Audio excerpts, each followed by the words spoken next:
Alright, let's roll. You say Hello, hello. people. We're back, you fucks. Sorry that we say that every time now, Yeah. but we're motherfucking back. We missed, 5 big ones? I don't know, a lot. Big fucking... A lot. Never did a proper Joker one. Irishman. Yeah. Fucking Lighthouse. They're all good movies. Parasite. These are all in our top 10 of the year. Like, they're all fucking phenomenal. But first off, we're going to talk about my favorite movie of 2019. The cool thing is, most of the people that are going to see this, if they saw it, probably saw it this weekend because it just came out on Christmas. And we were lucky enough to find a screener somewhere, and we're able to see it. We're in the early. Screenwriters Guild, so we brought a few things. We're in the guild, and we, get to vote on the Oscars and shit. Yeah. Because we did a short film that was nominated for an Oscar about 10 years ago. Yeah. We didn't win. It was about a guy. We didn't win. Fucking assholes. No. But nominated. It was close, And it's an honor just to be nominated. But Uncut Gems. Josh and Benny Safdie's follow-up to Good Time, which is the movie that put them on the map, really. Yeah. Really. I mean, Heaven Knows What was great, but... it was great. Yeah, Good Time is what put them on the map. But they are on a fucking another level now. They're my 2 favorite up-and-coming young filmmakers out of New York. And they must be Celtics fans after watching this movie. Because the whole movie is surrounded around the 2012 NBA season and the Celtics in particular. After they first won the championship in 2008, takes place in 2012. Kevin Garnett's a big part of it. And Adam Sandler, in the best thing he's ever done, by far, right? Probably Punch Drunk Love. Punch Drunk Love is a close second, but I mean, this is the best thing he ever did, right? Yeah, absolutely. And the Safdies, because of Sandler, apparently they wrote this movie 10 years ago and tried to get Sandler. He passed. They were going to get Jonah Hill. And then Sandler saw Good Time and hit them up and was like, it's Sandler, the famous one. And fucking got him to, they were like, you still making Uncut Gems? And they were like, with you? Fuck yeah. So they got Sandler, Kevin Garnett, our boy Lakeith Stanfield from Atlanta, and in the other movie we're going to talk about later, he's blowing the fuck up this year. Yeah. But you put it best. It is a 2-hour panic attack because it's just about Howard, this degenerate gambler, low-life, affluent, rich dude, but he's just a low-life, degenerate gambler. Yeah. And he comes across this black opal from Ethiopia. From Black Jews. Yeah, black Jew power, blank, and but it's like just centers around that, him getting it, him showing it to KG being like, yo, I need this, like it's his lucky charm, and it's just, I don't want to start going into plot and ruin it, but it's my... Hijinks ensue from there. And you know how many good movies this came out this year between Scorsese, Eggers, Ari Aster, like... It's so weird because when the year is happening, you're like, oh, no fucking good movies have come out this year. But then towards the end, when all the Oscars movies start coming out, and then you look back, and even the ones that came out in the summer and like early on, you're like, fuck, man, there are so many. Yeah, Once Upon a Time in Hollywood was the summer, remember? Yeah. July. Yeah, so many came out, and then you start going over, you're like, wow, this was a big year for movies. This was a huge year for movies. Absolutely. It never feels like it. That's my point when it's happening. But yeah, it really was. When you get to the very end, there's still... How many do you have left to see this year? Because the 2 movies I have Ford v. left... Ferrari. Yeah, I always forget about that. But I know, it wasn't in the theater. I was going to see it today, but it's not in the theater anymore. My favorite ones around here that I needed to see are, of course, 1917. Yeah. Sam Mendes' follow-up to Spectre. He went back to a passion project. Worked with Deakins again from that Skyfall fucking magic that you saw in every frame. Yeah, that old movie. Yeah, anything with Deakins, like, we want to buy shirts that just say Deakins on them because he's our favorite by far. Finally got his Oscar with Blade Runner 2049, as he should have. Yeah. But 1917 and Waves are the 2 movies. Waves, another A24. that. That's one I feel like it's gonna pop up in either a screener or something. I We'll have get a a feeling screener of we'll that. get that. But 1917. Have you looked? Not yet. Okay. But 1917, we both wanted to see this weekend, but it got a very limited release for some reason, and it's going to be everywhere January 10th. But that is going to be amazing. And if that sweeps the Oscars, I would not be surprised. Just from the trailer and just from what I know about what it's about, it's going to be an epic. But again, the all-British cast, I feel the Academy does not like that. Like we told you about our theory about Tenet, I don't think they like the all-British cast thing. I think they like a little diversity and stuff like that. You know what I mean? Especially all the heat they get every year about there wasn't enough African-American nominations and this and that. And it's just, but it's a war movie, so it's kind of historically accurate. And I feel like if anything's going to sweep the Oscars out of nowhere, it's going to be 1917. Cinematography. War movies always are big ones. Yeah, and they're like a serious undertaking. Like, but Dunkirk, did that win anything? Nope. Dude, Nolan's been snubbed for everything. Yeah. He didn't even get a director nomination for Inception. That's outrageous. That is pretty fucking disappointing. But yeah, Uncut Gems.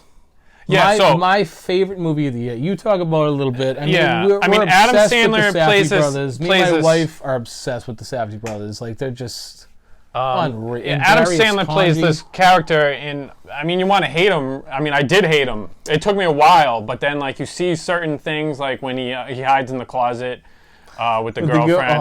I thought that was like kind of a sweet moment. She's so hot. But then like I started to really like him, and then you start to care about him. But it starts the movie, like the movie starts off and you're like, this guy's a fucking mess. He's a piece of shit. He's just a degenerate gambler. Just always trying to dig himself out of a hole, and that's the whole movie. And you're just like, but then it becomes anxiety attack because you want him to succeed and win and push through all the shit he's going through. But he's at just the same time, you just get this feeling of dread that you know it's not going to end good. No, it's a Safdie brothers. It's a Safdie brothers. You know it's not going to end well. They end like in their own way properly. But, I mean, you just knew it wasn't going to end well. But and then another big thing is, I forget his real names, but 1-0-Point-Tricks Never, who did the soundtrack. Oh, my God. He's amazing. He did the one for Good Times as well. Too. Yeah, I don't remember his adult name, but I know. But he's fantastic. And I told you the one thing I could compare it to was Vangelis's Blade Runner score. The way it had that just obscure synthesizers and stuff. He's fantastic. And it's not like Trent Reznor synthesis. It's like... It's almost 70s retro style, but it's just I would say early 80s. Like, that's why I said Vangelis. Yeah. Like that weird, like, super synthesizer. What's that? Yamaha X7 or whatever it is? Yes. And the one they had the patch for in Reason. Yeah. RX7, I want to say. Yes. And fucking, it's just... It's beautiful. It was so different. It was so, like, just... From the first frame when they're in Ethiopia, it just fucking, it's fantastic. Yeah, it comes in weird places, but it's just so beautifully put in, and it's just an amazing, and I just love their style. I love the way his music works with their movies. I hope he does all their movies. Yes, he will. From here, yeah. I mean, how could you not? Cinematography. They finally got to work with a real master, Darius Khondji. And but I mean, it was gorgeous. Who did the cinematography in Good Time? Sean Price Williams. Sean P. Yeah. I mean, but it was even though the two different cinematographers and the fucking in the budget, they were able to get a real cinematographer they always wanted to work with. But I mean, it still looks and has the same feel as Good Time, and you know their style's so great. They battled with Darius a lot. I know you heard that. That podcast. There's an A24 podcast if you're really into podcasts. If you're really into that, with Paul Thomas Anderson and the Safdie brothers. The Safdies, just talking about Robert Altman, Darius Khondji, talking about filmmaking. It's Tom Cruise. They don't have people interviewing them. They just Seduce and Destroy. Yeah. They just have the filmmakers talk to each other, which is so fucking great. It's like listening to film school. Like, it's amazing. It's really good insights, some great stories of just these big names, and I love hearing. And you shit get like to that, know like you get to know like what Darius Khondji was like. Like we've been watching him since he did Seven. Yeah. Like these gorgeous movies that he's done, and it's just from front to back my favorite movie of the year. It's like anxiety ridden. All the actors in it are great. I love Lakeith Stanfield. He's in the other movie we're going to talk about later, and he's blowing the fuck up. It's just, And the few people, there's always a handful of people, because I'm on the A24 Facebook page, and like there's always a few people. My brother ran into some asshole, I said this to him the other night, that say, oh, that movie was terrible. Awful. I can't believe, and like, I have one thing to say to those people, as Howard said to Gary when he was placing the bet. I disagree, Gary. Yeah. I disagree. That's the only way to cover it. Yeah, I don't know what it would be. Why? I mean, I guess I could see just a lot of people, as soon as you see that independent lens. No, but dude, style, people are used to seeing Sandler in the Sandler movies. Yeah, he's done his whole if they're life. expecting fucking Billy Madison or anything. And a lot of people probably did see it just because it was a new Sandler movie. Yeah. But you're in for a big, whatever, awakening. And also, I think the A24 people, some of them are just trailing because they. But the weird Trolling, thing is, if you look at the fucking scores on either Rotten Tomatoes or Metacritic, like the audience score is like 50%. Of Uncut Gems? Yeah. And Rotten Tomatoes is like 95. Like independent style movies aren't for everybody. That, but for audience, the audience is open to the public. So that's it's just not for everybody. People, when it has that this look, is not a movie. This is a film. This is a film. As soon as people see like shaky camera, anything like that, anything that doesn't look like a pristine Hollywood production, Michael Bay, they're just immediately fast out. editing. Yeah, not these nice long shots of him in the Diamond District and weird score that throws people off. Strange like, what's up with this music? And angles. And the lighting, dude. Like when they're at that bar in the dark and they have like the glow in the dark almost shirts and stuff. It's just it's amazing looking, and they don't block. They just let the actors go wherever they want. Yeah, and like they don't say action. They just kind of let it just happen organically. And the Black Jew Power, that was a complete improv. And they just left it in. Even put it in the trailer. Yeah. There's just so many great elements to it. It's just so there's such great storytellers, and what was it? Fantastic. I don't know if it was in the podcast, but they were asking, why do you make movies about losers? And they're like, they're not losers, they're winners who don't win. Yeah. Was that in the podcast, or was that another interview I think it might have been. Them? Yeah, I forget where I heard it, but yeah, they were like, and that's totally accurate. Winners who don't win. I was like, oh, that's great. I like that. Like Connie Pattinson's character in fucking Good Time. When it comes down to it, he was trying to help his brother. Yeah, he might have been like in his own way. And he might have been like a kind of a low life that was trying to rob a bank and just to get him and his brother out of New York. Yeah, but he loved his brother. He was a good guy. He definitely cared for his brother. He loved his brother more than anybody. He just wanted, and in the end, he did the right thing. That almost one did end happy, basically. Yeah, it did have a... Because Connie did the right thing and took care of his brother. If you haven't seen Good Time, it's on Prime right now. It's fucking phenomenal. Like, friends of mine that I'd sent Uncut Gems and they finally watched it, they were like, oh my God, that was great. What had they done? I was like, watch Good Time, and they'll text me like, holy shit, man. Yeah. That was amazing. And I've seen Good Time probably 5 or 6 times, and I like it more every single time I watch it. It's phenomenal. There's so much. Pattinson is one of my favorite actors right now. He's absolutely phenomenal. I wish we got a chance to review... Another one we should have done was like The Lighthouse and Parasite together. That would have been a nice little combo. Yeah. Because we both loved them. But these two movies we're talking about today are the fucking topping our lists, for sure. Yeah. And, dude, the Safdie brothers, I cannot stress enough how amazing they are.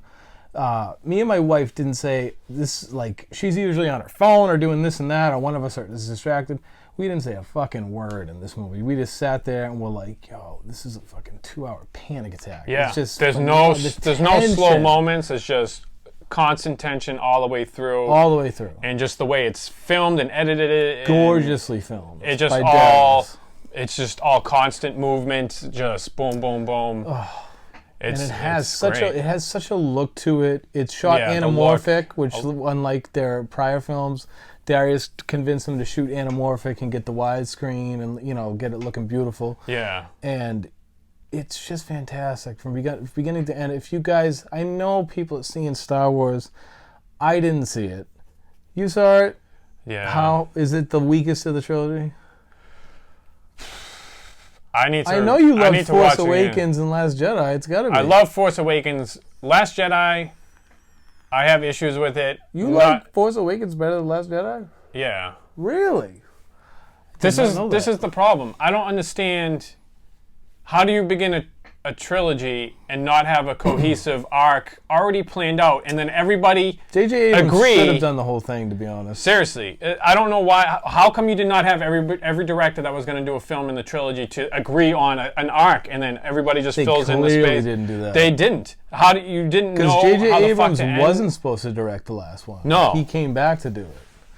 And I think that hurt them. Yeah, and then Rian Johnson, I understand, but he made a great standalone film. He did not make a good film that's the second part in a trilogy because he just pretty much.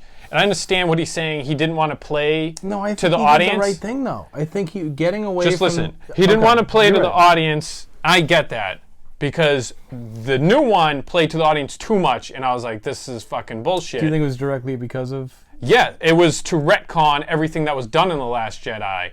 Because Rian Johnson painted some corners, put it in a bad place that would be hard for the next director to pick up and continue with the spirit of Star Wars. So it's a good standalone film, but it doesn't work well in a trilogy.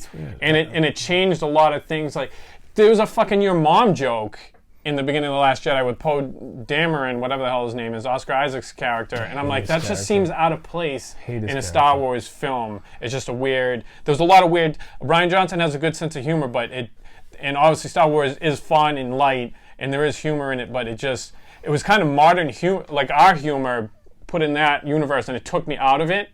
But, I mean, I understand not wanting, but he went. Loving Last Jedi. Every other time I watch it, I either love it more or then I'm like, I find things and I'm like, no, I don't like that. There's so many scenes I love, though. There's plenty of Kylo Ren, which is the only reason why I like this trilogy. Yeah, besides the special effects are just fucking amazing. I know, I bet it probably looked amazing. It did look amazing. Yeah. But, I gotta see it. Rye thought she wasn't caught up, even though I did make her watch Last Jedi. And we saw Force Awakens in the theater together years ago.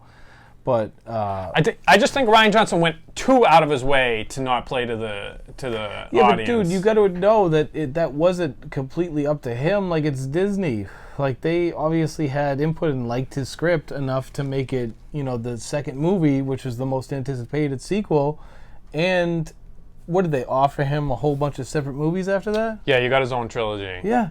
So obviously, which I think is great. I think he will be able to make his own trilogy, but he didn't play well with the universe that was already created in this trilogy. Okay, so let me ask you: do you think in time Last Jedi might end up because of that being your least favorite of the three?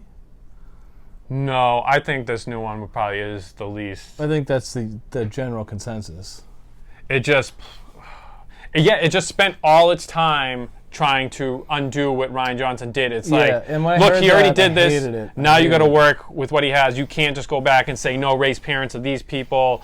And I was so mad. And then bringing back the Emperor. There's so many things that aren't even explained. I thought the Emperor was like not Snoke, but someone else that was using Snoke as a puppet. Isn't that right? Yeah, that's what it ended up being. But the Emperor died in Return of the Jedi, and then they're just like, no, he just did some Jedi shit, and fucking now he's back. It like Snoke, right?